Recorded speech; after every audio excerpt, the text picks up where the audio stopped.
Okay, so I'm live with Rockstar coach Mike Desormeaux, and let me make sure we're recording here.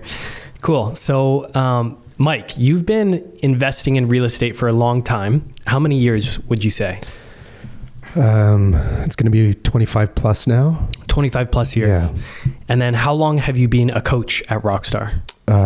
Almost since the birth of the Rockstar, which we used to be Income for Life. So it's probably about I think we're close to 18 years now. Okay. So were you the first ever coach? No. To work with Leslie Kitchen was. Okay. So it was Tom, Nick, Leslie, and then I came knocking on the door. Yeah. And literally knocking on the door, right? Literally. Yeah. Just like you. Yeah. Same story. And so worked. How did it work out for you? You heard about these guys. They were, helping people with investment properties. Yeah. You were already investing in real estate. Exactly. Yeah. And there was a connection from another friend who's here as well, Ruben Furtado. And the guys made a spot for me, and it's been fun ever since. So going into the office to meet these guys, right. You kind of had an idea already that you wanted to work with investors. Yes. And be more involved in investment real estate. Yes. And that's because growing up, I didn't know wealthy people. I heard of wealthy people. I heard their stories, and the common denominator was from that wealth, it was accumulated through real estate. So I was working in sleep medicine. I had patients 7 at night till 7 in the morning. And I was on the opposite schedule of everyone else in life, pretty much. Like, I'm going to work at 7 at night while most people are coming home. I'm coming home at 7 a.m. when most people are going to work. Mm-hmm. I know families there's families out there that could successfully raise families on shift work like that. But just long term, I just didn't want to do it. But my goal was to always help people. Originally, I went to university for kinesiology, psychology. I wanted to be a sport therapist. Long story short, the opportunity came up at the hospital, got into that. And then I was doing real estate on the side, saw what that was able to do. And I knew long-term what that could lead to from talking to other people who had real estate. So long story short, got my license because of what I was doing personally with investing in real estate, and then wanted to help others do that as well. And it was never about, to me, I think most guys at that age are more fascinated with somebody that has accumulated wealth and those objects of that wealth. So the nice house, the nice stereo system, the nice car, the nice watches, all that kind of stuff. To me, it was freedom. The car and whatnot is great, but to me, I wanted the freedom to do what I want, when I want, especially when I have a family. And that option, I feel, is being restricted and just constricted more and more for Canadians as time goes on here. Mm-hmm. That freedom. Did you say you were in school for sports psychology? No, psychology and kinesiology. So study of the human body and the human mind. Oh, it's interesting. Yeah. Because what you do today, I'm sure, has a lot of psychology to do with it. Yeah. Working with investors, helping them manage their emotions. For sure. Especially new investors that are scared to maybe, make their first purchase. Definitely there's factors in there that help from what I've been, learning. But it's the experience, right? The experience we've all accumulated. That's, most of that school stuff I've forgotten. Yeah, same. I wish I never went to university. I wish I had found Rockstar. Right. And which I consider to be like real on the streets education, mm-hmm. and actually gone out, purchased an investment property as early as possible. Just worked some sort of full-time job so I could qualify for the mortgage. Right. Attended all the Rockstar classes, and then just started building my portfolio and learning about how, the economy and marketing and entrepreneurship and investing and real estate, how all these things actually work, as opposed to spinning my wheels for 4 years in university, trying to learn how business works without ever learning from, real business practitioners. Mm-hmm. It was basically a bunch of ex-corporate employees that became university professors and were teaching you about how to get into corporate Canada or America and how to work within a corporation. So it was a decent background to like how the business world sort of works in corporations, but you're kind of bred to be a corporate worker. Right. As opposed to a free thinking, critical, independent thinking entrepreneur. Yeah. Which is where I think all the gains in life really come from. Agreed. Yeah. Yeah. It's and I think those lectures are very archaic now. Yes. So hopefully they advance and. Yeah. Like the textbooks can't keep up with the world either. Yeah. Like things are just moving too fast to print, a 400-page textbook, which they're going to charge you $150 to buy, which nobody reads. You just buy it to get the course material you need. Yeah. It's crazy. And I spent $40,000 in tuition. And I could have bought my first property. I could have house hacked, lived in one unit, rented out the other one, and been 4 or 5 years ahead of where I ended up being, as opposed to going through university, paying, getting in debt, and not having the free time to think about this other stuff. Right. Waste of time. It depends. I think it depends. Yeah. What is exactly your studies? Because somebody that's going to operate maybe on your heart or brain, you do want that person to go to university, and their master's and their doctorate and whatnot. I think the STEM fields, it's super important for sure. Because you need that knowledge base, and that seems to be still the best place to get it. But if you want to be an entrepreneur, if you want to be a real estate investor, I think getting a sales job and then finding some sort of investment educational group, mentors, people that are actually doing what you want to be doing, because the university professors generally are not doing what you want to be doing, if that's what you want to get into. But I think you're also saying this because you're looking back. But looking forward, what did you take in university? What were your studies? Business, and majored in like small business management and entrepreneurship. Okay. Yeah. It was the best move at the time. Yeah. Cause like you, I didn't know any wealthy people. I didn't know real estate investors. I didn't know about a rock star or buying a rental property or house hacking. I didn't know these things. And eventually the path led me there. So, it's always hard to look back and regret anything. For sure. But if somebody were 18 or 19 and thinking about going to university, or 17 and asked me that question, and those were their aspirations, I would say, don't waste your money. Interesting. Yeah. Because it's not real life. You're not actually out there taking risks. You're not learning about how taxes work, how bookkeeping works. You do get some general accounting principles, but I did all that stuff. And then when I bought my first property, I was like, okay, how do I do bookkeeping? How do I keep my books for a real business? Yeah. But I guess then the question is, how many platforms are out there like that? Like you came into Rockstar and you were already able to advance from there, but how many other platforms are out there like that for other people that decide, okay, I'm going to listen to Anthony Molinaro here. It's great. Not a lot. Where are they going to go and learn this stuff? Exactly. It's tough. It is tough. You don't hear about Rockstar when you're in your senior year of high school. You don't hear about, other groups. Doesn't have to be Rockstar. You kind of have to seek that stuff out on your own. Yeah. So maybe I just wasn't ready. I clearly wasn't ready, because I would have found those things earlier and maybe had been ready then.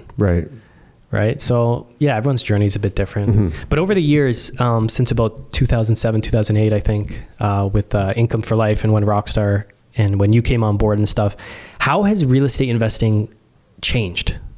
Yeah. What are the big trends?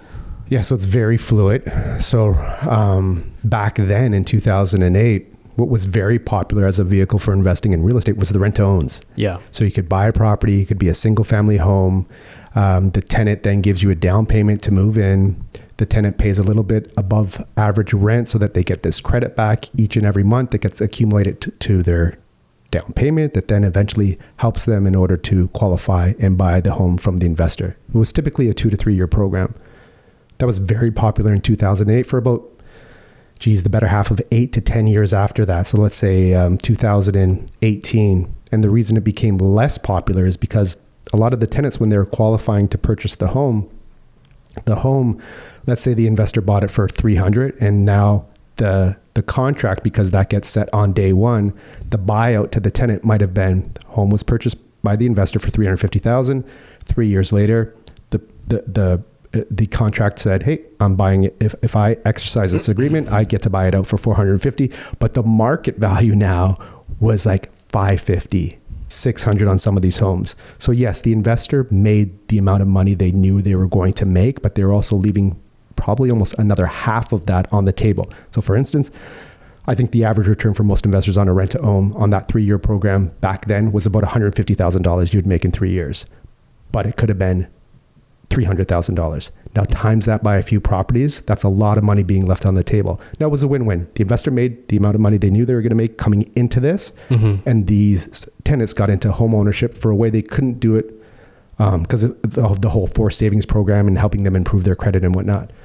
So that was popular back then, 2008, 2018. Then I think a lot of investors are like, whoa, you know what? The way property prices are going here, how it's getting harder and harder, to buy investment properties. I just want to hold on to these. So the investors started to get into other stuff like, okay, I'm going to buy a single family home and I'm just going to, rent this out now. I'm not going to offer it as a rent to own. Lately, it has become single family homes, dividing them up to 2 suites, 3 suites, garden suites, laneway housing. When did you see that strategy really start to pick up? That would be, so we started doing that, I'd want to say about 6 years ago with the second suites. And then as the cities became more friendly and passing, getting rid of the restrictions where we could now do, like there were square foot restrictions, there were unit restrictions, like you couldn't do 3 units on a single family home. Now, as these cities are becoming more investor friendly, so 2008 is when we started doing second suites. I'd say in the last 2 years, as these cities are lifting the restrictions, now they're becoming very popular. Mm-hmm. Specifically, the single family homes, dividing them up into multiple units, and then these accessory dwelling units on top of on that same the lot of the land of those properties. Yeah. So back in 2010, 2011, 2012, were there anybody doing these legal second suites, chopping homes up? Yeah, there were. Yeah. They weren't, I would say, as popular. And again, it was just strictly because there weren't many out there. So you were blazing new paths. We did one of the first ones in the north end of Brantford, where Wayne Gretzky's childhood home is and still is located. We did one of the first ones in Brantford there. So there was a lot of red tape to overcome. You duplex Wayne Gretzky's house? No, not that one. Very close to it. Yeah, literally a few blocks away. Yeah, that's a keeper for sure. Yeah, 100%. Yeah, if you got that one. Yeah. Cool. So it started picking up. And then what about student rentals? Student rentals have been popular in the background because everybody was always worried about, are they going to wreck my house? There's going to be lots of parties and whatnot. And once, you go through hundreds and hundreds of these and show the investors, hey, here's the way to avoid the party homes. Don't buy the frat house. Don't buy the house with the biggest common area, that type of stuff. They often required a little more down because the banks are not as friendly in regards to financing student rentals as they are single family homes. So they were in the background, but really picked up momentum in the last, I'd say 2-3 years. And that's simply a factor of rent per room. So rent per room has almost doubled. Mm-hmm. Previous to, I'd say 2020, when a student group left, that rent per room, let's say it was $600 a month, would go up in $25 to $50 increments. So now that room, the following year is $625 or $650 if that group has left. But now we're seeing places like, I think Aiden's place, for example, they're leaving after 3 years in a very good location of Western called Broughdale. I could be misquoting numbers here, but his rent was somewhere in and around the high 600s. Let's say it was $695. That group has now graduated. They're leaving, and he sent me a text saying, "Hey, we were something like $685, $695 in utilities in. The landlord has now released it, and it's in the 900s plus utilities." So rents for rooms at these strong universities, this is different from colleges, are going up hundreds of dollars, not these $25, $50 increments. Why do you say different from colleges? Why do you make that point? Just colleges doesn't have the same sort of demand as these universities do for housing in and around the campus. And I think also, let's face it, like the universities, the education is typically more expensive there. You're often going for graduate studies as well. So you're there longer. Yeah, generally longer programs because they're all typically about 4 years unless you do it accelerated. Right. And then graduated, you'll stay longer. Exactly. Yeah. So with student rentals, how many times have you actually seen all the myths or the big negative, consequences that you can get with student rentals, like the massive parties, the destruction of homes? How many times have you actually seen that play out over the last 15, 20 years? Knock on wood, for a property that an investor has with us, I've never, ever seen it, ever. I mean, yes, there has been the odd scenario where, hey, this basement window, for whatever reason, there's some water or moisture coming through this window and we got to get it fixed. an appliance goes down, but I haven't seen a situation where there's been a complete ruckus in the property. I have been into those types of properties 100%. And those are the properties that we're not buying. And it always comes down to that common area. Kids want to have a good time when they're in university, but you know what? They can't do that in a small common area home. They're going to want to go somewhere else to do that. You can only put so many people in your living room. So, that house with the big common area might look like a great home, but you've become the party house now. What you want is that small common area, the big bedrooms, because that's where the kids live and sleep and eat usually, unfortunately, is in the bedrooms. Yeah, they spend most of their life in those little bedrooms. Yes. Yeah. It's crazy. I think, as technology becomes more and more prominent too, I think those kids spend less and less time actually hanging out together, and they're just in their rooms on their phones playing video games, and they might be playing video games together, but they're on all their different systems. Yeah, geez, that's unfortunate, but I can see that. Which sounds sad, but that's just how a lot of especially teenage boys kind of socialize these days, is they play video games together, right? Like virtually. Whereas even when I was growing up, I'm thankful because I at least had some part of my childhood outdoors, but video games were around. But we would play video games together, like in the same house, and be like we'd get in a fight over the video game. We'd be like scrapping it out in person. You're side by side. Like wrestling each other in person and like punching each other. Like you still have that in-person interaction, right? As opposed to just living in this virtual world. What about holes being punched in walls? Neighbors complaining because of student misbehavior or parties. The odd time it is, they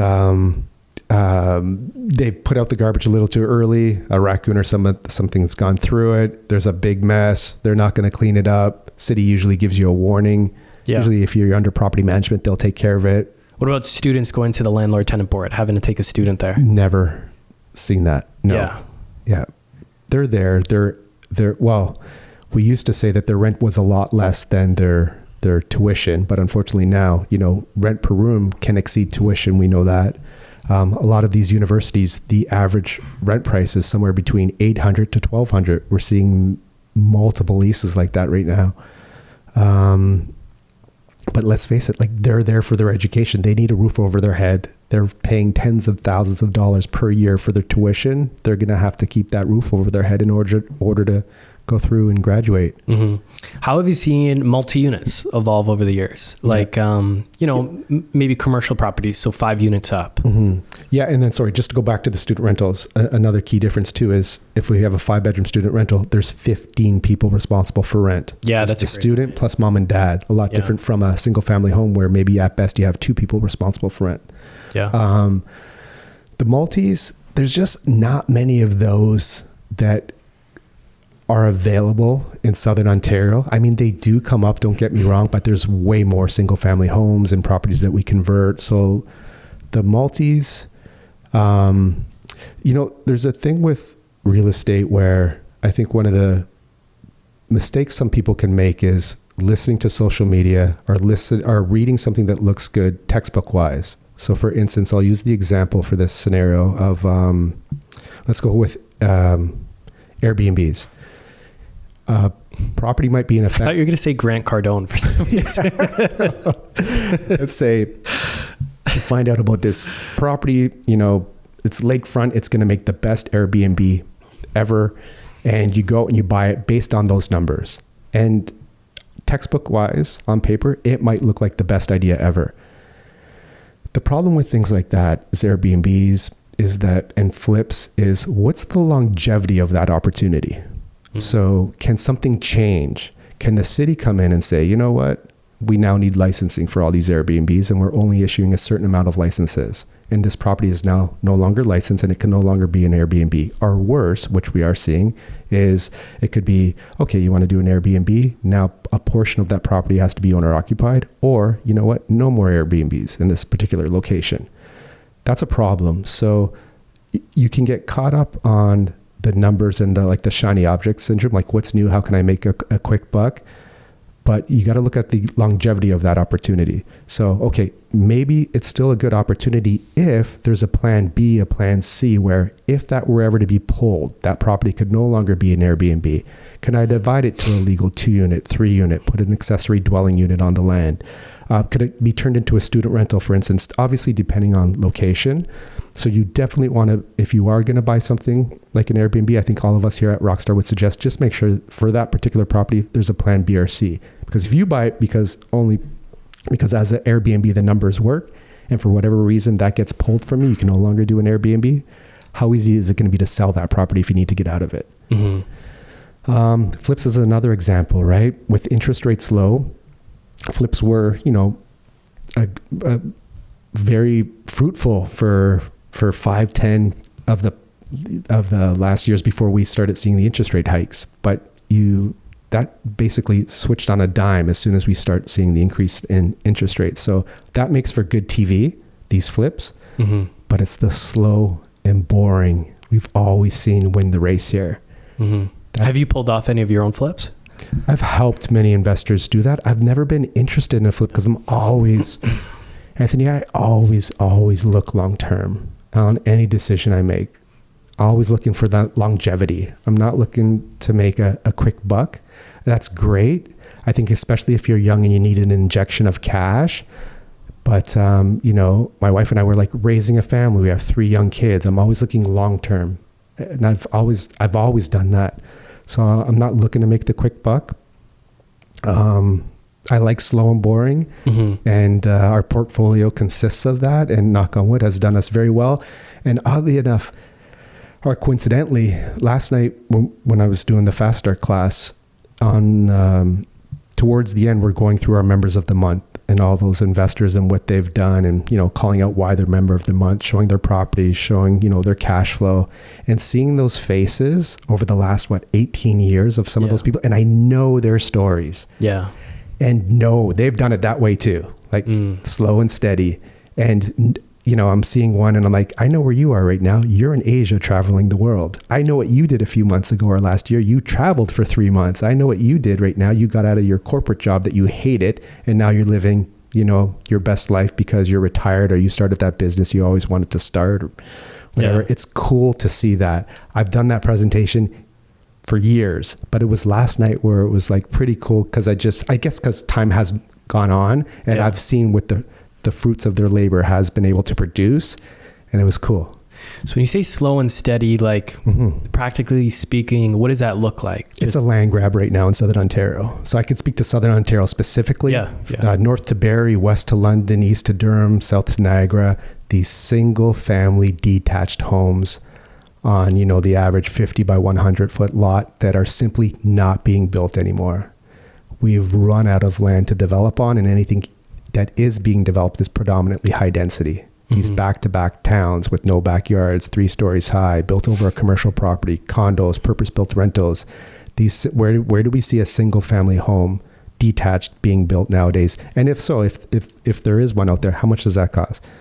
Yeah. 1.5, 2 million, those numbers aren't going to work. But you can buy a resale property, a bungalow that was built in the 1960s or 70s with that side entrance or rear entrance that you can easily convert into a legal 2-unit.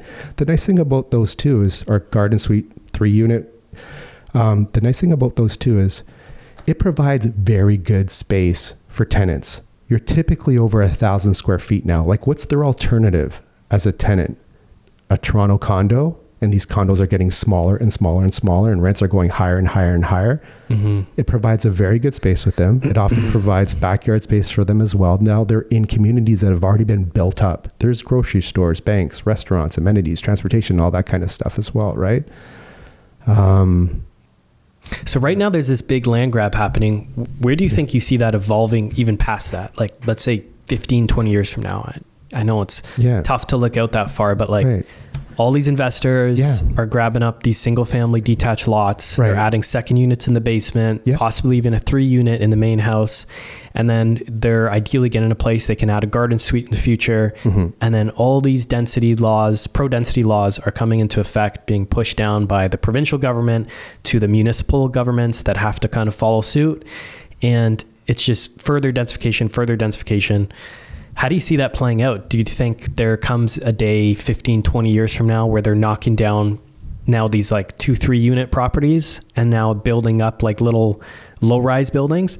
Where were we when we saw we were driving somewhere mm-hmm. And I forget where we were now. Waterloo. Was it the video I showed you in Waterloo? Was it yeah, it was the video. So we weren't together. Sorry. You were driving and you showed me the video. Yeah. And can you explain that? Yeah, it was it looked like so this is in Waterloo by the University of Waterloo. And, we were in an area that would have been built up in the 1960s and 70s. It consisted of predominantly side splits, bungalows, and then you go down this like your typical street. suburb. Yeah. You're driving down this typical residential suburb. Yeah, you're seeing these bungalows, side splits, and then right in between a couple of those houses is a massive 4, 5, 6-story building now.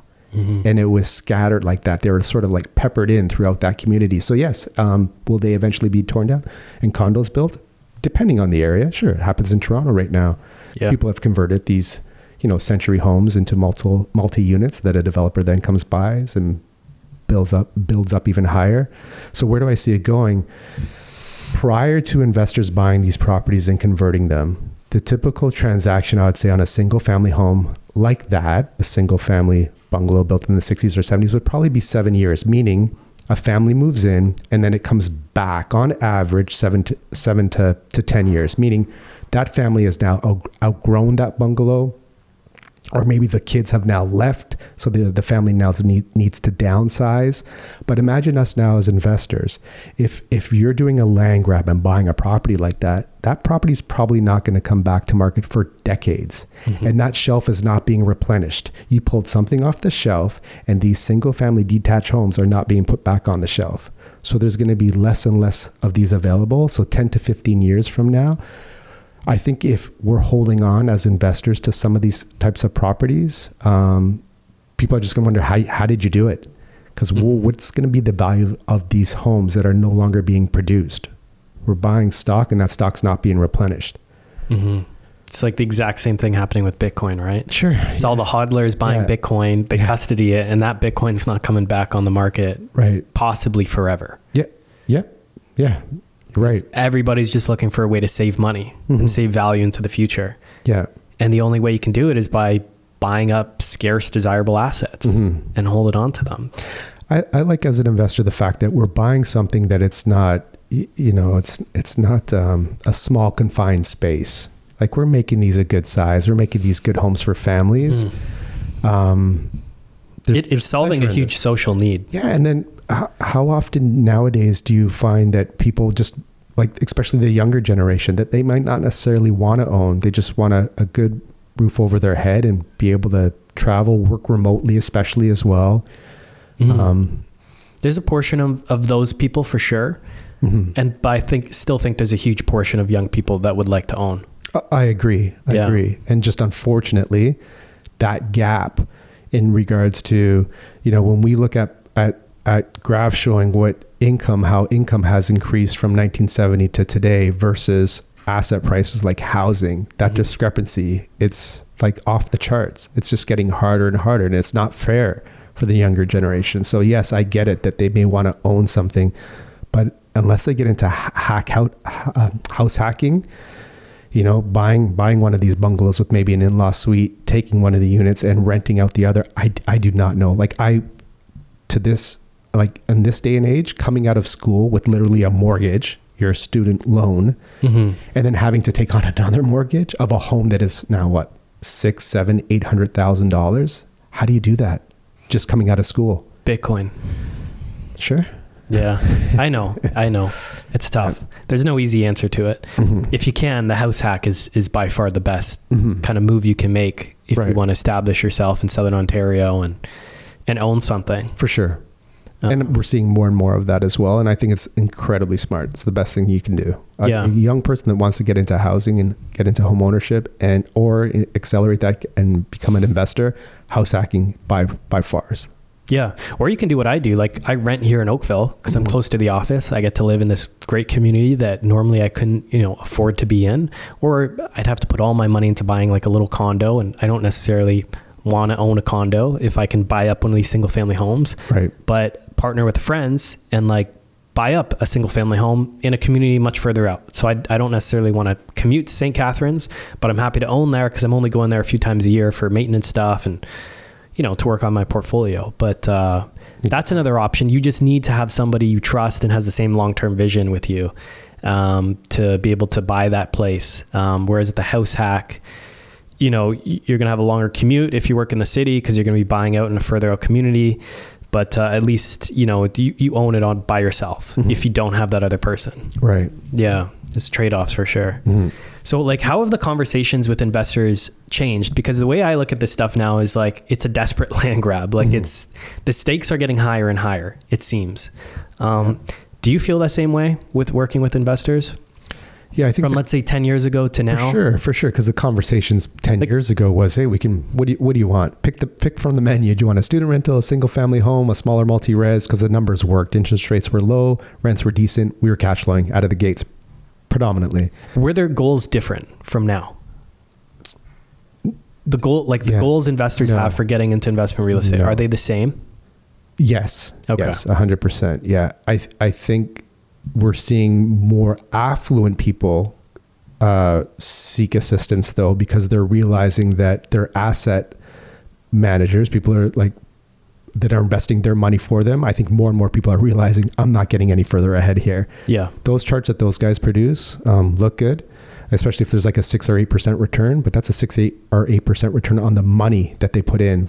And if you put that against real estate, if there's, let's call it 6% appreciation, you didn't make 6% appreciation on the money you put in. You made 6% on the full value of that property, not taking into consideration mortgage pay down, cash flow, if you got cash flow on the property. Tax advantages. Yeah. So January 1st, 2026, now these majority of these investments, mutual funds and whatnot, if you have somebody investing for you, they have to disclose the fees. So that'll be interesting because the fees were hidden. That's just a new announcement now? Yes. Or a regulation? Yeah. It is a regulation as of January 1st, 2026. I can't believe that just came out. Yeah, but unfortunately, there's still one fee that they're going to hide. It's called a MER. I forget what it stands for. It's basically but one of the biggest fees. They're still going to be able to sort of not disclose that. But still, I think more and more people are basically realizing I'm getting no further ahead. Mm-hmm. There's these hidden fees. There's other ways to invest. So, people that have done things right that should be able to save, which we can't right now. Remember, the Bank of Canada has it set for us to have inflation. Mm-hmm. Their goal, they say, is 2%. I'll beat this with a stick, but if you go to the Bank of Canada's own website and go to the inflation calculator, it says the devalue of our currency. They even call it, they could have worded it in another way, but they're basically telling you your savings is going to be devalued, compound it year over year by X amount. You could plug it in that chart. I did 1959 to 2023 because they're not calculating 2024 yet, and it's 3.7%. Based on their basket of goods, which we know is crap as well. Yeah. But they're making this look good. 3.7% compounded since that time. $1 million in 1959, you would need the equivalent of $10 million today based on that. But we know that you would need far more than that. Back when I was younger, Anthony, $1 million to $10 million. Correct. Yeah. So what percentage to buy the same basket of goods? Based on their numbers. Based on their numbers, which it would be significantly higher. What is that, a 90% decline? I don't know what the exact math is on that. Much higher than that. 99% decline. No, we're in the hundreds.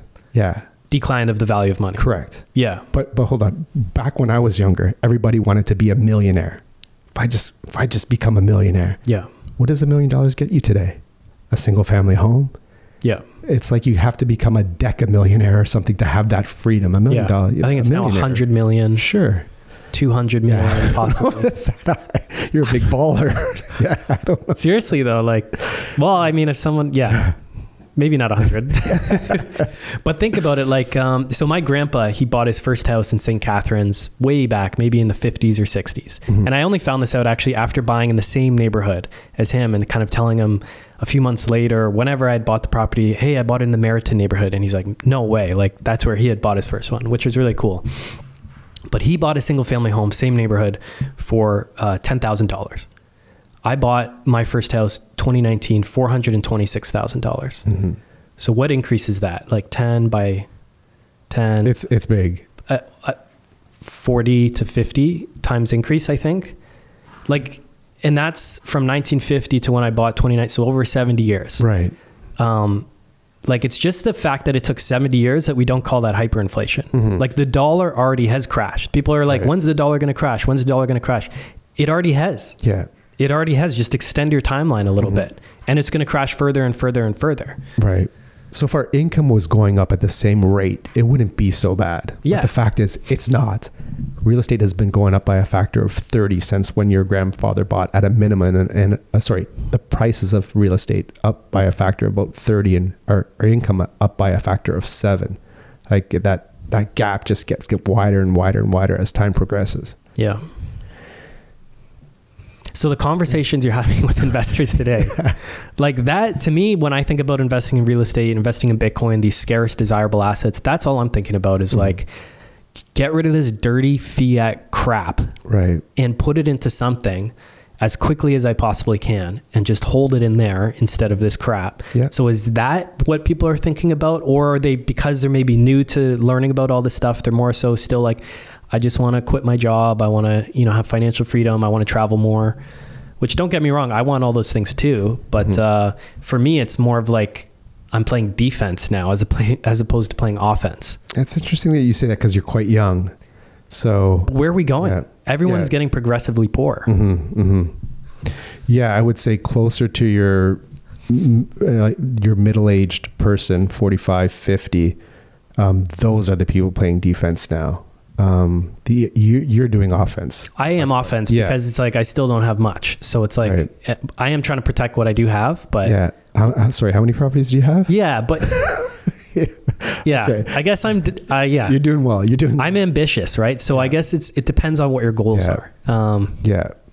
You're a rare breed. Yeah, I think you know that. Yeah, you're very ambitious. But I think yes, unfortunately, you started before any children. So imagine now that you didn't start, and now imagine that you just get married, you start having some kids. You may want to start, but now it's getting the time. Now do you have the down payment? Let's face it, like a lot of investors that are coming in, they're not coming in with hundreds of thousands of dollars of saving and buying a property.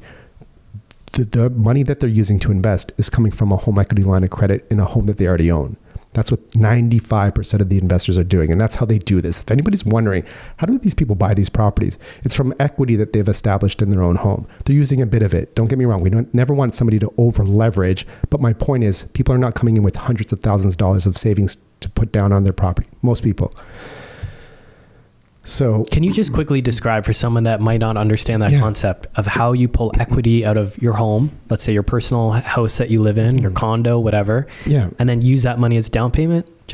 You just go into a bank or a mortgage broker. They're doing an appraisal on the home. You're allowed to pull out a certain portion of that value, and then you're using that, depending on how much that purchase price of this new home is, towards that purchase as your down payment. There's tax advantages as well because the interest could be written off as long as it was used for an investment. That's pretty well how you're doing it.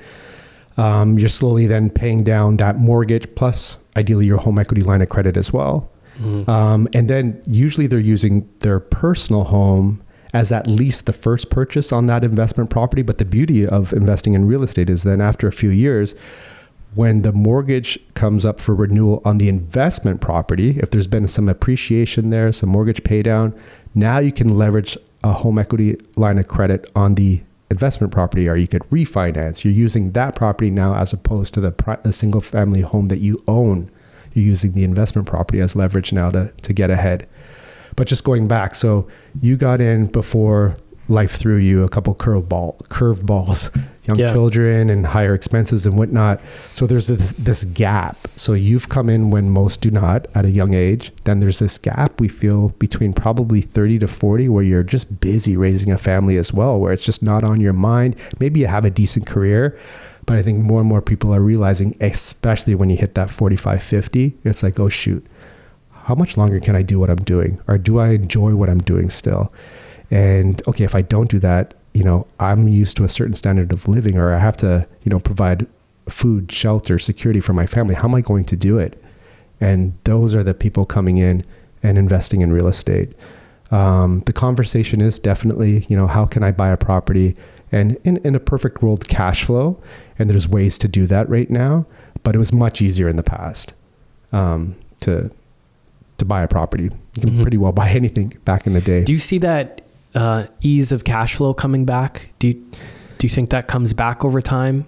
Do you think that, what do you think could prevent that from coming back? I mean, rates are trumping everything right now. They're trumping immigration, they're trumping prices, they're trumping the sales. But as soon as rates do tinker down, and I do not know how the government's going to throttle this one. This will be interesting because we have building permits at an all-time low, especially on single-family homes.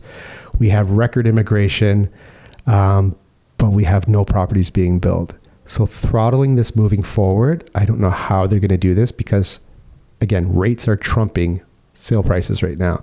So as soon as rates come down, naturally people are going to jump off the fence, especially those people that have been waiting to buy, because we're hearing from multiple banks and mortgage brokers, people are basically loading up the gunpowder. Yeah. They're getting ready to pull the trigger. Yeah. They're just waiting for the opportunistic time. And that's going to be when some people are going to feel when rates are coming down. But the problem with that is once rates come down, a lot of people are going to be jumping into the market, and that's naturally going to force prices up just because there's no inventory. Sorry, I forgot what the question was. So do I. But I'll just add some context to that. Like, for an older investor that sees these prices today, they might think that these prices are absolutely ludicrous. Cash flow. That's what you were asking. Oh, okay, cool. Cash flow. Do you want to finish? So So sorry. So it's when the rates come down that if we can get you a property today where you're maybe minus a little bit, $100, $200 a month, when rates come down, you should be in the green. And remember, it's only a snapshot of today. We're taking a picture of today's numbers. Over time, rent will increase, especially if you have tenant rollover. Have you ever seen rents decrease in the last 15 years? Yeah. COVID was one. And then now downtown condos, because a lot of people bought on speculation. So they bought with the intent to sell as soon as either sell the contract, an assignment sale, or sell once they close. So because it's not the most opportunistic time to sell a condominium right now, a lot of these buyers, if they were able to close, they decided to rent it out as opposed to sell and put that back on the market. So there's an abundance of condo rentals out there. So yes, I believe it put a little bit of pressure. And the unfortunate thing when you have a condo unit, your particular unit is competing with another, 40, 50 units just like yours. You can compete on one thing, price. You're all the same. One in a den is a commodity. Pretty much, yeah. You're south-facing, west-facing. Yeah. But there's not much you can compete on right there. So you're predominantly competing on price. For me, when I look at a condo, just rentals for myself, because I'm always on Facebook Marketplace listing places. And so I see ones come up, just in Oakville. So I'm interested looking myself. And the deciding factor between two condos is like, does this gym have a squat rack or does this one not? Because those condo gyms never, half of them don't have a squat rack. Right. I'm like, this is stupid. Like, just have a squat rack. Like, you open yourself up to all the fitness people, you know? Yes. Doing legs is good. Yes. Yeah. Or just benching, you can actually get, a workout in. But Right. Yeah. But, I forget where we're going with that one as well. It's okay. The cash flow coming. So condo. Condo rents have come down, but even during COVID, wasn't it condo rents? We were having unit jumpers. So, sorry, you are right. Rents did in the beginning though. We were having unit jumpers. So people were now, rents did come down a bit and people were jumping from they could pick up a single family home, 1-bedroom unit. They could remain in the same condo. This was in the beginning now and get a 2-bedroom unit for the same price. Mm-hmm. Nothing was really moving in that condo market. And then it escalated quite rapidly. Yes, 100% with the home work from home and whatnot. But again, I picture something else when you say unit jumpers. Yeah. And now we're seeing more of a balanced. I think we've reached a more balanced market in the condo rentals, and I think rentals across the board. So I don't think we're going to see at this present moment the type of increases in rent that we were seeing, like double-digit increases. Mm-hmm. I think it's going to be more, consistent with inflation, maybe 5%-ish year over year. But who knows if rates go down and go down rapidly, that's going to put a lot of pressure on people buying properties, and therefore a lot of stock's going to be removed and people are going to be paying higher rent. Do you see this Southern Ontario housing crisis ever, us ever getting on top of it, normalizing supply and demand a bit? Or are we just playing catch up forever now? Yeah, it's impossible. I mean, I think it makes for good politics to say I'm going to open up the Greenbelt, but then we saw what happened there. And there's also the fundamentals behind that. You have to put in services, roads, sewers, gas, water. Where are we seeing new schools and hospitals being built? Like there's infrastructure that and services that these cities have to provide, and the cities don't have the money. So it makes for good politics saying, you know, we're going to open up and build, and it's just not feasible at this present moment. Does that open up a risk factor of municipalities not having the money and raising property taxes significantly? 100%. To fund that? Yeah, Toronto. Yeah, like Markham, right? I think they doubled or something. Yeah, we're seeing that. You're absolutely right. They're going to have to get the money for somehow. Yeah. Jeez. And is that their only way of raising money? Municipalities? Isn't that the main way? Yes, for sure. Yeah. Yeah. Taxes. Jeez. Not that there's enough taxes from us. So, you know, a new investor comes in or a pre-existing investor, maybe whether you're a rookie or experienced, someone's looking for cash flow. Obviously we all want a cash flow. Right.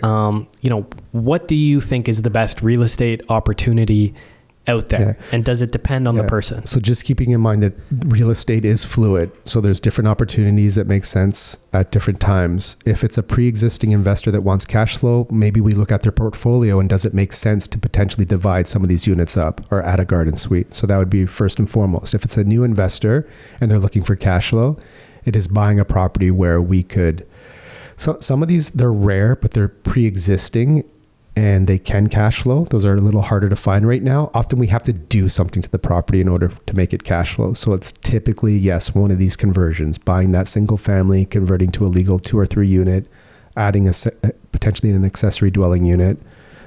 And then obviously, we work with builders as well, where properties do not hit MLS. We have these purpose-built rentals. We have property management in place that are managing these properties. There's some of those out there that cash flow.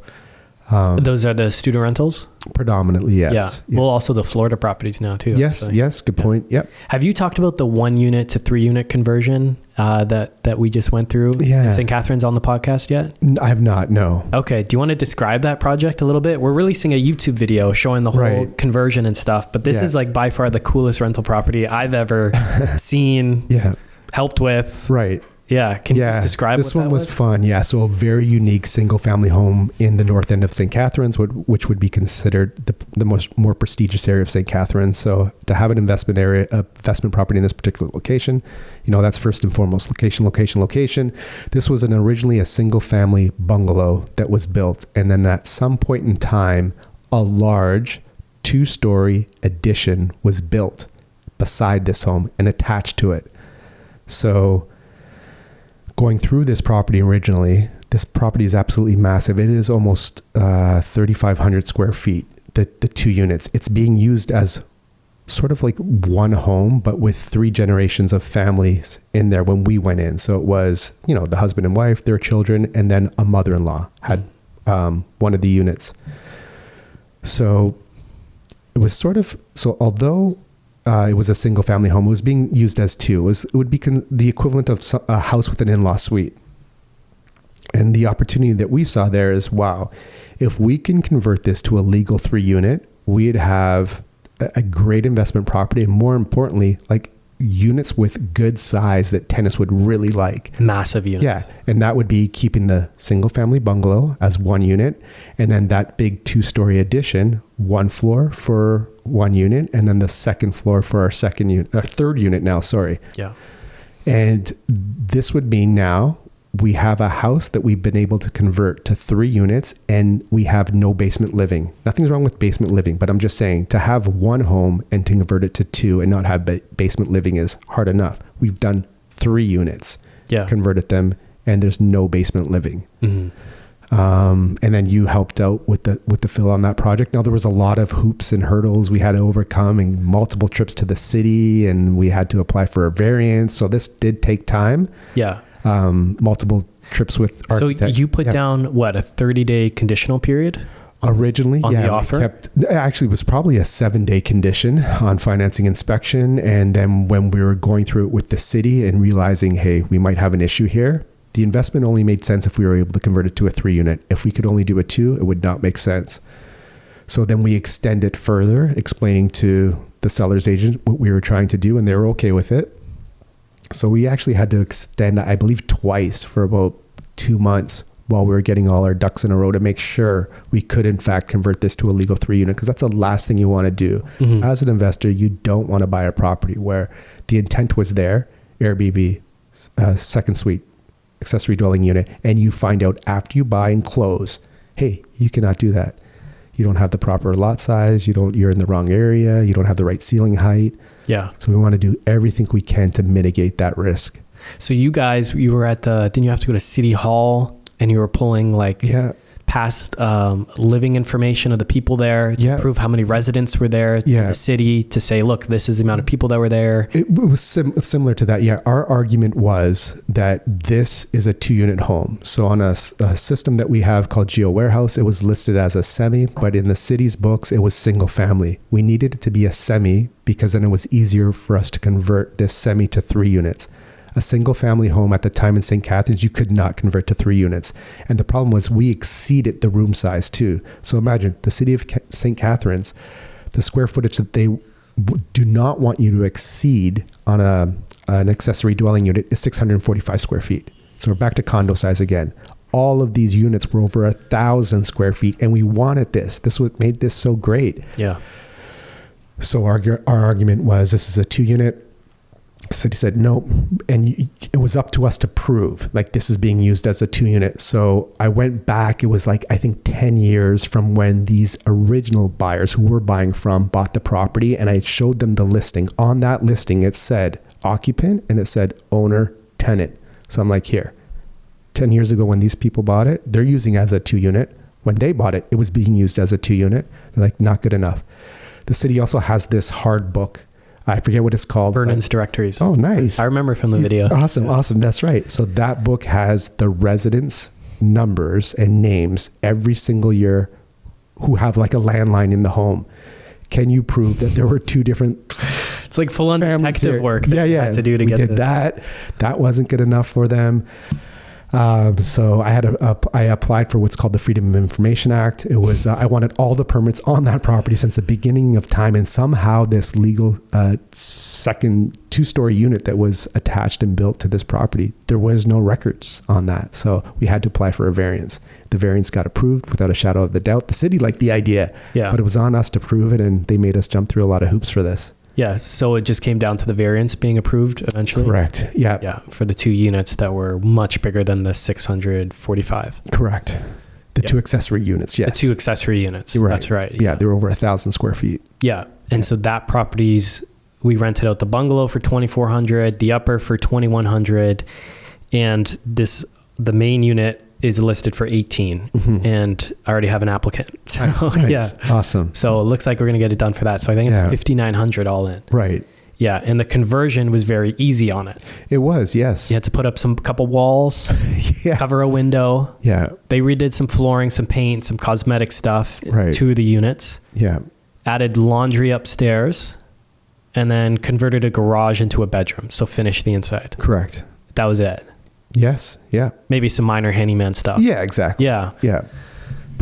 How wild was that project? And this is a first-time investor. Correct. That was like, all right, Mike, just do your thing. That bought sight unseen. Sight unseen, yeah. And then let you do your thing. Right. And then let the contractors you put in there do their thing. Right. Let me do the tenant placement. Let the architect do the design. Yeah. Yeah. It worked out pretty well for them. It was pretty much 100% hands-off for their first investment. Crazy. How often, are situations like that happening with investors? That particular one is a unicorn, like that particular property. For sure. Just because of the sheer size of it. But other similar situations where it's usually like a 2-unit conversion. Investors are like, hey, often. You got this. Not a lot of people have a lot of time. Yeah. Or they're saying, okay, can you go out and find it? And then we're sharing it with them. And not only are we sharing the property, we're having our architect go out, our contractor go out, so that we're providing them the full spreadsheet. It's like, hey, this is how it's going to work. Here's the purchase price. Here's renovation costs. Here's the comparable sales of that property. So does the list price make sense? We're obviously going to negotiate, but we're trying to establish, like, do we have the right value on this property? Because if it's overpriced, we're not going for it. But, and then here's the comparable rents. Once we do divide this up, what would be the comparable rents that we can get for this property? We share that. We put that all in a spreadsheet. We're sharing them with them the spreadsheet. And then, yeah, sometimes the investor's like, okay, yeah, let me come out and see it. Or they're like, you know what, put an offer on it. I want to tie it up. And then they'll look at it during the inspection. Yeah. Nobody, because that's their opportunity to back out. They don't like something about the house. We have a conditional offer inspection financing. They could decide to back out. Which I've done 3 times with you now. Right. Yeah, the same process. Looked at during the inspection. Well, yeah, exactly. We locked it down because you're like, it's a good one. I was like, okay, sweet. We locked it down, had 5 days. We could back out if we want. Yeah. We're just out the cost of the inspection. Right. You know, $300-$400. Yeah. And got to see the place. Yeah. And you always move forward. Yeah. On all of them except one, but when we were looking for our first one. Got it. What happened with that one? It was a 2-unit, but I think 1 unit we found out wasn't legal. Okay. Maybe. And we just didn't want to take the risk of that unit getting shut down. Got it. Was it that or the ceiling height? It was the ceiling height. Okay. You're right. Okay. Because you jogged my memory. That was a long time ago. I remember this. Yeah. Yeah. And it was it was questionable and we didn't want to take the risk. Yes. Yeah. That we couldn't convert. Or that it, exactly. And just for our first investment, we didn't want to take the risk or whatever, but imagine the day and age where people were putting in multiple offers, no financing, no inspection, and then you get something like that. And now you're stuck. So that's the mistakes we don't want to make. Exactly. Mm-hmm. Yeah. Yeah. That's where right now, it was a different market. Yeah. And it was similar to this market where you could get away with that stuff, right? Yes. But you got to operate a bit differently, be more selective when it's, the crazy markets, right? 100%. It's interesting because like you and the other Rockstar coaches, like I don't look at you guys as realtors as much as like kind of franchisee consultants, helping people set up these little mini franchises, these rental properties. I appreciate that. Yeah. It's a big compliment, but just because we're doing the same thing ourselves. It's different. It's really not the same. We don't see ourselves as realtors as either. Like we're investors, we're entrepreneurs ourselves. We're trying to do this for ourselves and our families, and we want the same for our investors. Yeah. Right. How do you describe your title? I'm an investment coach. Is like, you're coaching people, but you're doing more than just coaching. A lot of the time you're managing. Yeah. Yeah. And I mean, I think most realtors, their work is helping their clients get a property. They usually know their area and that's it. And the sale is done, and maybe they get a little gift basket or something, and they're wiping their hands clean. They're off to the next deal. But with us, once the investor buys that property, that's usually now where things really pick up in communication, especially with these renovations, tenant placement. Our investors are typically buying multiple properties as well. So we establish like very strong relationships with a lot of them as well. And multi-decade long relationships. 100%. Yeah. And then they're calling us whatever they need, whether it's an appliance goes down or they got a tenant question, or like we're there. Like they have our cell phones. That's the best way to get a hold of all of us, I'm sure. And the communication really ramps up, I would say, after the purchase rather than during. Obviously we're communicating a lot, but I mean, it really picks up after, especially if the investor is doing the filling themselves. So now we're coaching them on the advertising and which tenant to select and the screening of that tenant, and now the leases and that kind of stuff. Do you see like spouses being on the same page when you meet a lot of new Rockstar members, new investors? Or is one spouse, super gung-ho and maybe the other one's a lot more careful? How do you see that dynamic play out? More often than not, I think there's the 2 scenarios there where one is more interested than the other. The other is more cautious. And a lot of that has to do with upbringing and stories they have heard. And other times they're a bit hesitant. What's very helpful is the classes that we have here at Rockstar, and they're sitting around other investors that have done this, or the member events. Eventually both align. It's just, the between the coaching and the classes and going through it, I think that for sure. Yeah. Because I've almost 2 decades of doing this. I don't know of a single investor that bought one and said, okay, that's it, I'm good. It's like everybody wants to own more if they can. Naturally, they may be forced to stop for financing purposes, but I don't know anybody that just, this is it. We've heard this 20 years ago. I wish I would have bought more. I wish I would have always held that property that I sold back then. And we'll hear it this week. I'll hear it 10, 20 years from now. The best time to start, yes, was yesterday, but the next best time is today. Yeah. And once you do start, time goes just as quickly, and you look back, just as quickly, and you're like, wow, I'm glad I started. Or like, holy crap, it's been, 4 or 5 years, and it goes by just as quick once you have started. Right. Yeah. Which is a good thing and bad thing too. But it's a good thing because you're like, well, you got in and time moved fast, and now you're in a much better position. Yeah, it's a bad thing just because time moves so fast. Yeah, yeah. But that's interesting. So a mix of both. People being careful and people more gung-ho. Sure. Yeah. Yeah. But that's what we're here for, is the coaching, and show them. And it's a walk, not run, especially in this environment that we're in right now. And the beauty of this is the whole financing and inspection clauses that we can put in. And we're hand-holding the investors as often and as much as they need. The beauty is that all the coaches here have done this, and the majority have done this for decades. Mm-hmm. Where does this period of time rank compared to, the last 10 years of where the market's been like in terms of, how calm it is, how crazy it is? Like, where 2017 and then 2020 through 2022, like just, kind of outlier times where things were so crazy. Right. And then everything beyond that was kind of more like this, like more of a balanced market where you could put in conditions. Yeah. Very reminiscent of 2008, the global financial crisis. Right now. Very reminiscent. Yes. In what way? Properties weren't selling. They were staying on market. That was at a time where we were negotiating higher commissions. We were saying, seller, we're going to buy your house, but you're going to pay our buyer's closing costs. Wow. Yeah. So it was a very different time. We could get even more aggressive back then. Remember, this was a global financial crisis. So pretty reminiscent of that right now. But prices didn't really drop back then either, right? Like they just kind of... They sort of flatlined. Flatlined for a bit. Yeah. It was in the 80s where prices came down. But as a result of the global financial crisis after that, that's when interest rates started to drop. So, not having a crystal ball and predicting what's in our future here, there's the Bank of Canada, the speculation is that rates are going to come down in April, and half of our portfolio that my wife and I own is on variable, half on fixed. So believe it or not, we have some in the 2% range, but when they come up for renewal, it's not going to be so kind on us, which is okay. It is what it is. We benefited from the lower rates for decades, but when they say April, and I personally, although I would like them to come down in April, I think they're going to extend this again because I don't know how they're going to throttle this. Yeah, maybe it's a light quarter cut before September. Then I think after that, when families have situated their roots, they've decided where their kids are going to go for school and whatnot, then I think they're going to be more aggressive with rate cuts.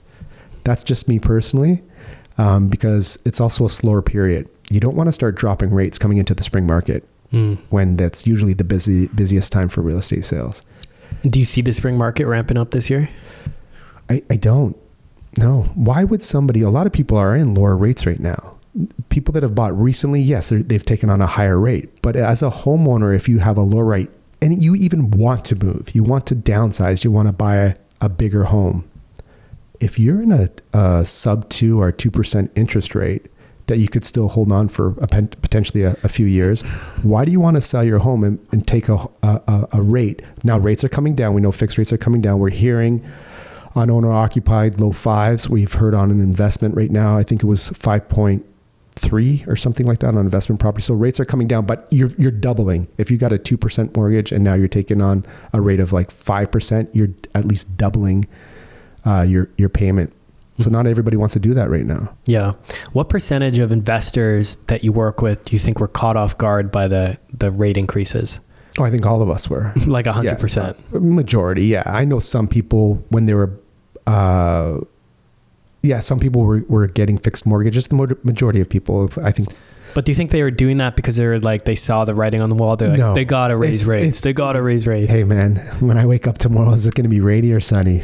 Not looking at the forecast, the weather network. Yeah. Yeah. It was a flip of a coin. Canada will be both in the same hour. Yeah, exactly. So I think most people just went with variable. And then we did not see it escalating with those continual increases as well. Some people did act on it and locked in, thinking that it would, and it did. Yeah. But yeah. Well, when they drop rates to zero and then print 33% of the new money supply within 2-3 years, it's like the financially responsible thing to do was lever up and buy something. And that's what people did. And there was a huge run up, let's not forget, before COVID, and prices have obviously come down, but they're still higher than they were before COVID. Right. Yes. Yeah. I'd say, overall. So it's like, and plus the language from the Bank of Canada at the time was like low rates for a long time. We're not raising rates anytime soon. Yeah. So I think moving forward for investors that would typically the majority for their portfolio would be on variable rates. I think we're going to see now moving forward as rates drop, some investors take that opportunity on a variable mortgage to lock in that mortgage now. And I think that would be a smart move because I think this is going to be a very volatile with rates moving forward now. They will drop, but I think they will raise again because you're going to have to control this. Again, we have record low building permits. We have record high immigration. It takes a while. Building permits are the precursor to builds. Like it takes a while to get the permit accepted, and then you got foundations, framing. You got to build these homes now. We were never building fast enough, and now we're building way below the requirement that we have with the amount of immigration that's coming in right now. So. They're going to have to throttle this. And I think the only way they can do that is with rates and then maybe down payment requirements. We'll see. But I think this will be the first time moving forward where a lot of investors will take the opportunity to lock in when they think rates are, at an attractive level. Are there common mistakes you've seen investors make over the years, like over and over again? Yeah, I think it's going for that shiny object syndrome, buying that property because it's those Airbnb numbers work out. And then getting hit with, hey, you can't do Airbnbs here, unfortunately, anymore. Flips, unfortunately, that's timing the market. So I get it. Some people have been very successful for it, but you get a rate increase like the ones we are going through, and that market turns quickly. And then if you're buying simply because of cash flow. So cash flow is great, don't get me wrong. But when you're looking on the outskirts of, say, not the greatest area of Windsor or way up north in North Bay, just because the numbers look good, it's, well, what has the appreciation been there over the past 5, 10, 15, 20 years? What's the fundamentals? Does it make sense? Because nobody in this business has become rich off of the cash flow.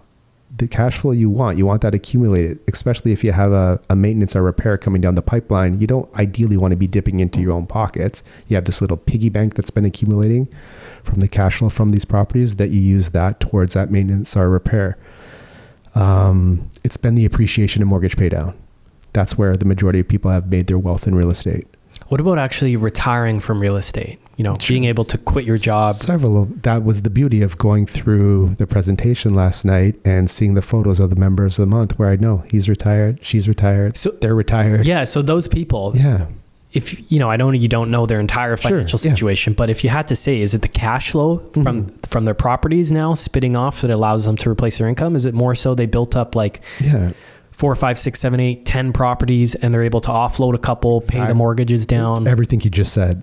Yes. Which one? Both? Yeah. It's both. The cash flow. And then, hey, we need an injection of cash because we're going to buy our multiple investors, our second home, a cottage, our, the toys, the boat or whatever. So I'm going to unload this particular home and use the equity I've built up from that one. And so it's both. It's the cash flow. And then periodically, if you need an injection of cash, you sell off one of the properties. I guess being a relatively new investor and someone that's kind of had to lever up significantly to grow at this stage in my journey, which I'm fine doing. I'm young. I can take the risk. I guess it's just hard for me to imagine living off the cash flow because it's so hard to get these days. Even though I'm doing student rentals, I am doing some higher cash flow strategies, but looking forward, it makes sense that I can be able to do that because I could sell a property or in a few years as I've grown my portfolio and literally pay the mortgage down on one entire property. And then now that's all free cash flow. Sure. And like, there's my huge cash flow gains. And I also had to lever up so much to kind of grow the portfolio I have. And as time goes on, those mortgages actually get paid down. Right. Whereas you're talking about with all these people, like you've been working with them for 5-10 years plus. It's like they've had time to grow their portfolios. Exactly. And they're not leveraged to the hilt anymore. Correct. Those mortgages are a lot smaller, so the cash flow is a lot bigger. Exactly. But it doesn't make for good conversation, talking about slow and steady. Nobody wants to hear that. It's well, like, Anthony, how can I make money tomorrow? Yeah. That's what I want to know. It's like, no, this takes the most, it's that longevity again. Well, I guess the mindset I think a lot of new investors have coming in, and it's the same one I had when I started, which is like, okay, you buy a property and a cash flow is $500. Right. So, and if the amount of money I need is $5,000 a month to quit my job, because that's what I earn at my job, then I need 10 of those properties producing $500. Right. But it's like, that's year one of owning that property, right? And the $500 cash flow. But it's like, you don't think about growing your portfolio over 10 years and then maybe selling a couple, or paying down the mortgages aggressively on one and then paying the mortgages aggressively down on another one. And like, there's your cash flow. Yeah. Or again, converting. Or exactly. Rents increase. You have tenant rollover. Yeah. Adding those units. Yeah. So, that's a big one for sure. Yeah. I've had properties, out of the gates, their rent was probably like $1,600 a month. Today, that rent for that home without doing anything to that home is now $3,000 a month. So, back then, that snapshot in time was very different from today. Yeah. Nothing to the property now. Yeah. Obviously maintenance and repairs, but I mean, in overall, it's just the natural flow of inflation and rents. And then now imagine dividing that property up. I'm turning $3,000 in rent into $5,000 or $6,000 a month. Same property. An accessory dwelling unit. An accessory dwelling unit. Now we're at $7,000-$8,000 a month in rent. So yeah, it just takes time. Yeah, it takes time. Yeah. And it's hard to be patient. That's probably the toughest part, right? It's being patient. For everyone. For everyone, yeah. That's natural. The way I think about it, like, I'm happy to work for the next, multi-decades plus. Yep. I've got a long, hopefully, career ahead of me. So I'm happy to work. I like working. I want to keep working. Obviously, more and more on my terms over time and doing stuff you enjoy and stuff. But so right now, I'm just focused on accumulating long-term assets, because it's like, I don't actually want to replace my income right now, and just go sit on a beach somewhere. It's like, I'm happy to keep working. So my focus is on equity growth and building my portfolio. Whereas, someone obviously later in their life, 50s, 60s, nearing retirement age, typical retirement age, might be more focused on that income, right? Yeah, it's also a store of your own value. Your most valuable asset is your time. Yeah. You've traded your time today to come in, just like most people have. And as a result of that, you're going to get paid for that. Your time, which is finite. And it's your most valuable asset, because we all have a set time on this earth. In return of that time, this money that we get, if we leave it in the bank, we're doing it injustice. Our most valuable asset, we have to invest that properly. And that's exactly what you're doing. Yeah. Think about someone that worked 40 years of their life. They saved up $1 million in the bank. Inflation in 1 year is 10%, or as many years as you want, 2-3 years is 10%. That $1 million is now worth $900,000 in purchasing power. And if you take, $1 million divided by 40, whatever that number is, that's the amount of years it took up to build that $1 million. How many of those years did it take to get the 100,000? And in 1 year of them pressing a button on a keyboard, printing all this new money into existence, how many years did they just take away from that person? Yeah. Agreed. It's criminal.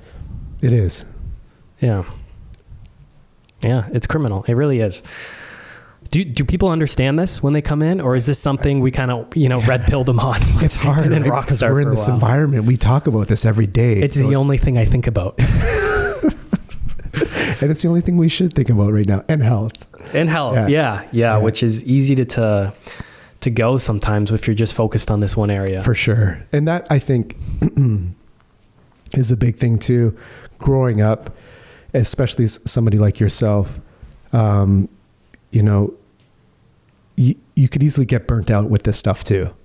trying to get ahead, especially nowadays. I couldn't imagine if I was just starting out at your age, how am I going to do this? Like you started out early, so that's a different scenario. And I think you're leaps and bounds ahead of most people your age. But it was that whole work-life balance. I remember reading books on that. How do you get that work-life balance? I feel burnt out, stressed out, like at a younger age, right? And I think, to me, life is like an analogy where, you know those guys that have a stick and they spin the plates? I always think about and every plate represents something in your life. It could be spiritual, finance, family, friends, career, health. And so you're spinning these plates. You got to take care of everything. And sometimes you spend too much time over here. And I think for most men, it's their careers. And as a result of that, these other plates starting to slow down. Their marriage, their family, their friends. So you got to get back here, spin these plates. Don't look for that balance. You can't spin all those plates at once, but also don't focus solely on just that one plate and let these other ones drop that are very important. Mm-hmm. Yeah, because when they drop, to kind of continue with your analogy, they shatter. Yeah. And you got to stop spinning all the plates and put that one plate back together, even if you can. Right. So it's tough. It's tough balancing all that. Yeah. Do you find it's harder to get ahead these days than it was when you were younger? For the average Canadian, 100%. Yeah, you do? 100%. So yes. Yeah, part of me doesn't know if I'm being like, if I'm just, I don't know. I guess I'm going to swear if I'm being a little bitch right. about, it's harder these days. Mm-hmm. And then part of me doesn't know if it actually is.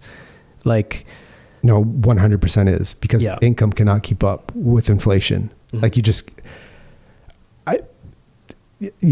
was, I think 5 years ago, I said this on a podcast where I'm in the grocery store in South Oakville and the lady in front of me started complaining about the groceries. Now everybody's complaining about groceries, the cost of steaks and eggs and whatnot.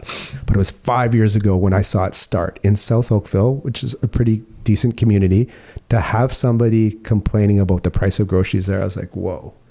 And then on top of that, the lady that's behind the counter, who's maybe in her mid 60s, I get it. Maybe some people want to be behind that counter, but I would have to say that I bet you the majority of people there, that was not their choice. They don't want to be there. They have to be there.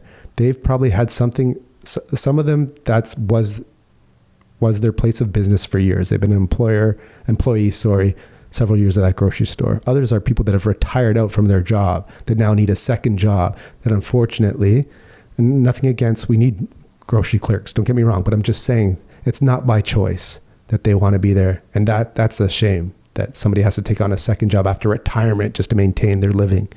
So yes, I think it is 100% harder, just simply because our incomes cannot keep up with inflation and the cost of living. Mm-hmm. I think that holds a lot of people my age back because they just think they've been screwed over and, all hope is lost and there's nothing I can do about it. And I think part of you has to get over that bitterness and just be like, it is what it is.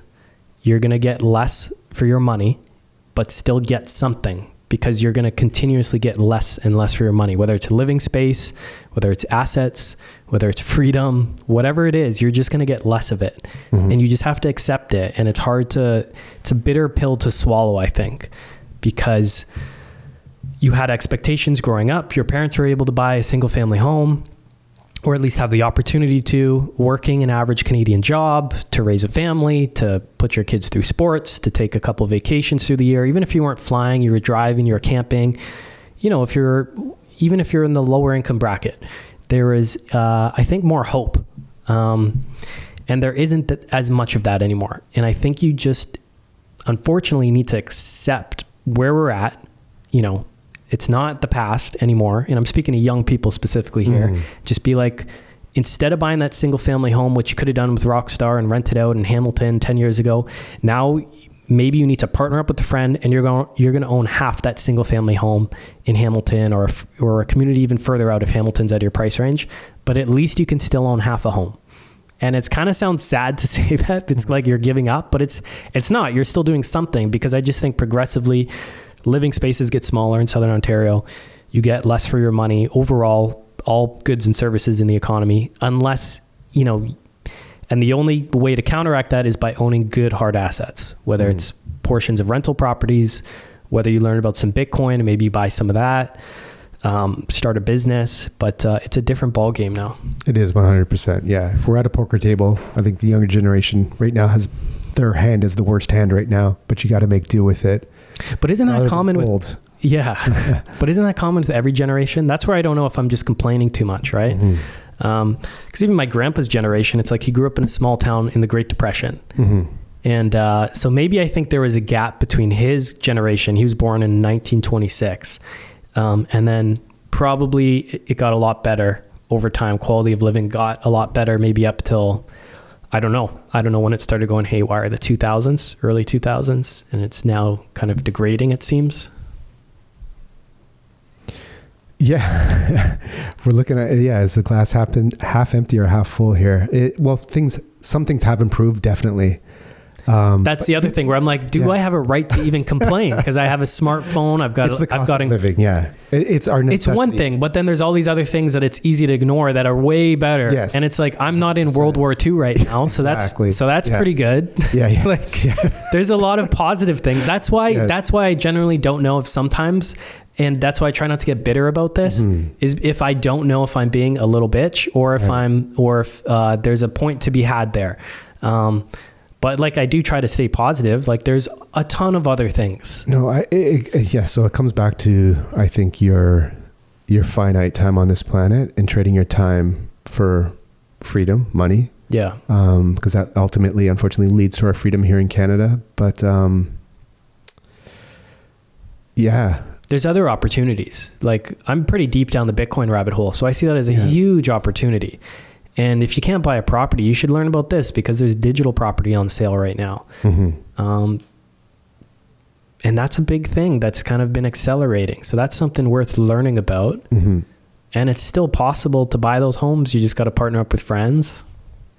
Remote work. There's so many options to work around the world in cheaper living locations in the Caribbean and in the States. Like, there's still, you can even move to Nova Scotia and keep your job that is at a downtown Toronto office. It's like, there are lots of positive things that, I'm trying to make it positive now.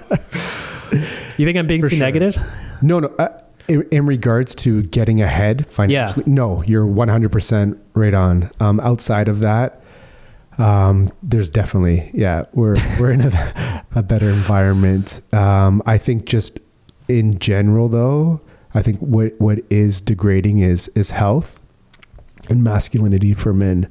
A lot of guys, are no longer like physically doing stuff. Yeah.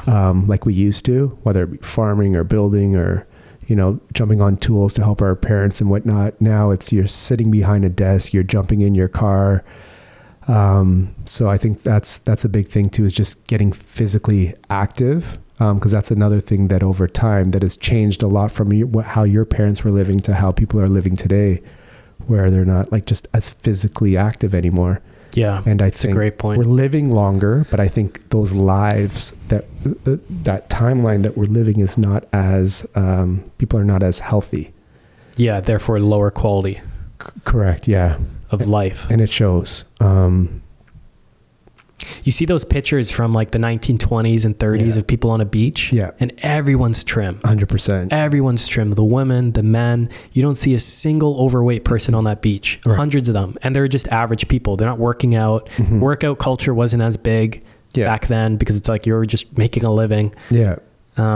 Whereas workout culture is bigger than ever now. And you probably have more fit people, like extremely fit people than ever before in history in the Western world. But then obviously overall you have way more unfit people. Correct. Yeah. Yeah. Which is a good point. Cause even when I was working at Pepsi in a warehouse, it's like we were just slugging cases of pop all day. Right. And it's like your shoulder muscles got built up. You were getting 20,000 steps a day, cardio, lifting. And it's like you were getting exercise, just doing your job. Right. Yep. And then I started at Rockstar. It's like exactly that lifestyle. You drive to the office, you get out, you sit at your desk. Yeah, that's no good. But you're working out. Yeah, working out. Yeah, exactly. So what would your advice be maybe to wrap up to a younger person or a younger Mike Desormeaux, or your kids are still super young, but as they are getting older into their teens and young adults, like what would you be telling someone today? I think the big thing is it helps with the amount of information that's out there and available to us, but it's also very noisy as well, because a lot of the people, unfortunately, it's so easy to produce something nowadays, whether it be a video, a book. So somebody that's preaching this stuff may not necessarily be living that life.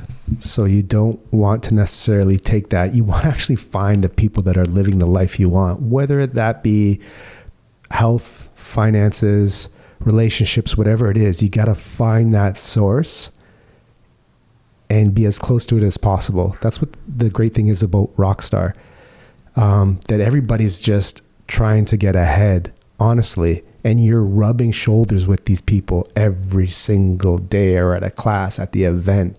It's just honest people trying to get ahead for themselves and their families. So it's put yourself in those rooms of those people, get as close to them as possible. That's it. I wouldn't give my younger self personal advice, because that wouldn't have brought me here. Well, you know, one thing could change the trajectory of your life for better or for worse. So I like what I went through and where I am, knock on wood. But yeah, to the younger generation, try to get in front of those people, and do not do it by saying, hey, like what you're doing, can I sit down and buy you a coffee? You gotta, if you're a younger person, figure a way to help out those people, which you have done, right? With Rockstar. Like, what can you do to get beside that person? How can you help them? Not take them out for a coffee. And that's what you did as well when you walked into Rockstar? Knocked on the door. Yeah. And what was your offer? I want to help others. How can I help them? Do you got a spot for me? Here's what I've done. How can I help? Not, hey, can you guys give me a job? Yeah. Yeah. Can you teach me everything you know? It's like, no, I want to be front and center. How do I help others do this? Yeah. Now, you as a business owner, somebody young comes to you, offers to help you out. Yeah. How rare is that? I do get it. I do get the requests. Yeah. And it's just right now finding that opportunity of how they can help, because usually they're in school. So during the summer, sure, they can shadow us, come to our classes, come to our member events. That's happened as well. I respect that. I just simply, there's not enough hours in the day for us Canadians to work and make the type of living I believe that most people want to live. You have to do something else. So, and we're all about giving information and helping others. So it does happen. There are people that you're aware of that have shadowed us for weeks. They're in the cars with us, coming to the properties, going over. We show why this is good, why this isn't. Meeting property managers, contractors, being involved in those conversations as well. And it's a good way too. Like if you yourself wanted to get into this, you're front and center in the trenches. Do you really want to do this? Because this is what's involved. So I think, yeah, getting front and center in front of those people. There comes a time where reading and listening is enough. Like, that's enough. Do it. Yeah. It's good advice, man. Yeah. Cool. Positive, ending on a positive note. There we go. Yeah. And everything you're saying is right. And all these people at Rockstar are living these incredible, maybe not all, but like there's so many people living these incredible lives from being patient, playing the long game with real estate. So yeah, I feel incredibly fortunate to be around some of these people. And me as well. Yeah. Just to be around. Yeah. And watch everyone's journey. It's a good journey to be on and involved in and play a small role. And yeah. Yeah. Your book is my favorite real estate investing book. Thank you. And it's especially incredibly relevant to people in Southern Ontario. Correct. But overall, it's my favorite real estate investing book. Where can people check it out, download it, or buy it? Yeah, it's in some stores, but the easiest place to get it is Amazon.ca. It's called Wealth Won't Wait. It's also available on Audible. And yeah, Amazon's the best spot to get it right now. Okay. Audible and Amazon. Yeah. Is there a Kindle version? Oh, sorry. There's a Kindle version. Kindle version. Yeah. My apologies. Yeah. And it's Wealth Won't Wait, not to be confused with Wealth Can't Wait. It's Wealth Won't Wait by Mike Desormeaux. Okay. Is there another book called that one? Yeah, it is, but it's unrelated. Yeah. Wealth Won't Wait. Cool, man. Is there anywhere else people can check you out? Follow along? No. Yeah. Sign up, Rockstar. Come to our member event in April. Yep. Saturday, April 6th, Your Life, Your Terms event. Yeah. Cool. Awesome. And with that, yeah. That's it. Okay, cool. Thanks, Mike. Awesome. Appreciate it. Hey, thanks for tuning in. You can find every new episode of the Your Life, Your Terms show on all the major streaming platforms. So Spotify, iTunes, Google Play. And if you'd like to get free copies of some of the books that we've put together, like these right here, or some of the reports that we've put together, like these right here, you can find all of those at www.rockstarinnercircle.com. That's www.rockstarinnercircle.com. That's it for now. Until next time, your life, your terms.